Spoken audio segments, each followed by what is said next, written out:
Low in the sky, pilot and fiancé save 17 in Tennessee flood. Nashville, Tennessee.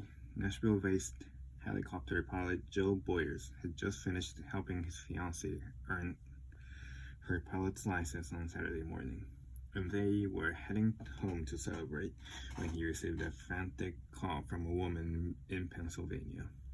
Her brother's home in Waverly, Tennessee was underwater, and he was trapped on a roof with his daughters. Could Boyers help?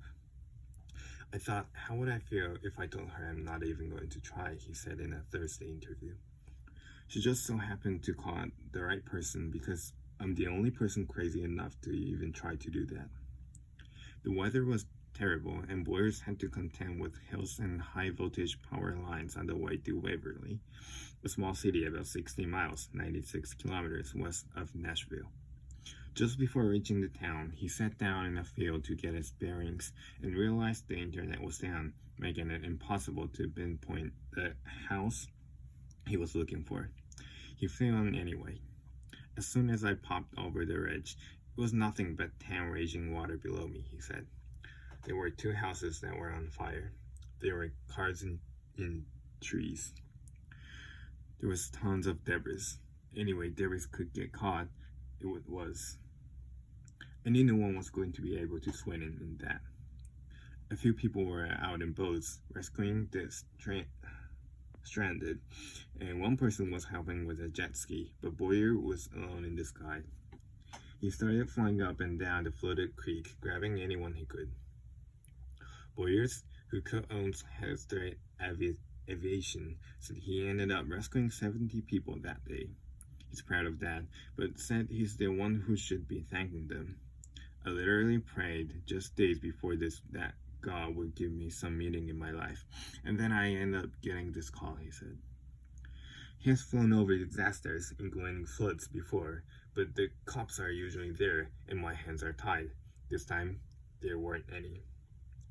Saturday's flooding killed 20 people, taking out houses, roads, cell phone towers, and telephone lines, with rainfall that more than tripled forecasts and shattered the state record for one-day rainfall. More than 270 homes were destroyed and 160 took major damage, according to the Humphreys County Emergency Management Agency. To perform the rescues, Boyer had to maneuver around power lines, balance his skids on sloped rooftops, and hover over floodwaters. It took all the skills learned over 16 years flying, including for a television news station, for documentaries, and for country music stars. I don't want to lie, he said. It was almost a little fun for me. It was also a powerful experience to go through with his fiancée, Melody Among, who acted as his co-pilot, spotting power lines, giving him snips of water, and even taking the controls at times.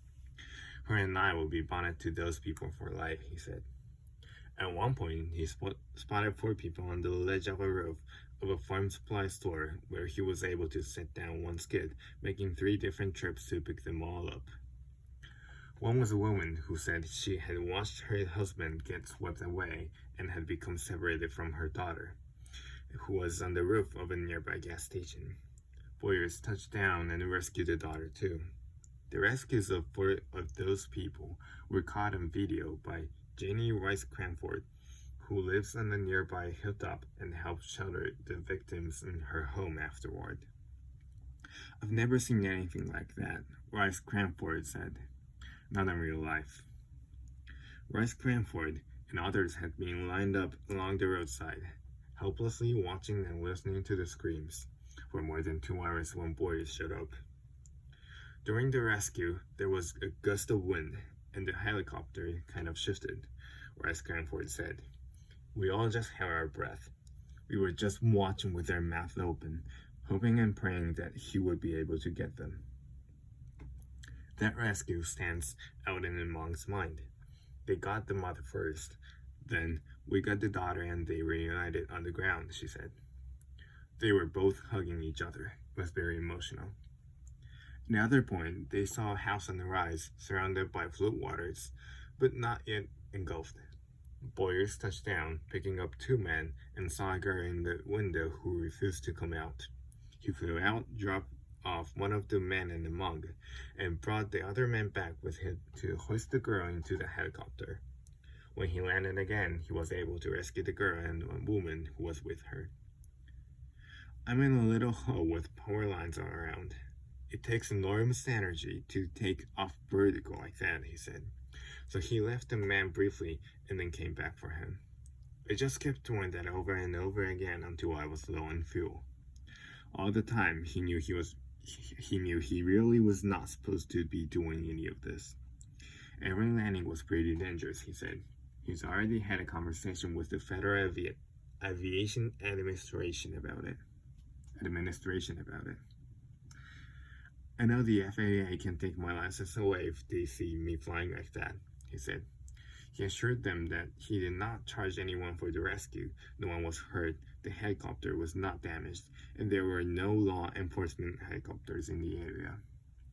After he left Waverly, he stopped at an airport in the nearby town of Dixon to refuel and heard that the state police and National Guard still had not flown in because of the bad weather. Boyer said he heard from the woman who originally called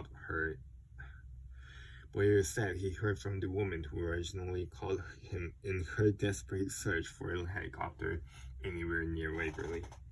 She said her family was safe, but he doesn't even know if he rescued them or someone else did. Pulling people from the floodwaters isn't the scariest thing he's ever done, Boyer said. That would have to be flying through clouds on instruments only, with some of those instruments out of order. Literally, it just feels like I was working, he said. Obviously, I tabled the feeling wrenching in everyone's stomach because of the devastation.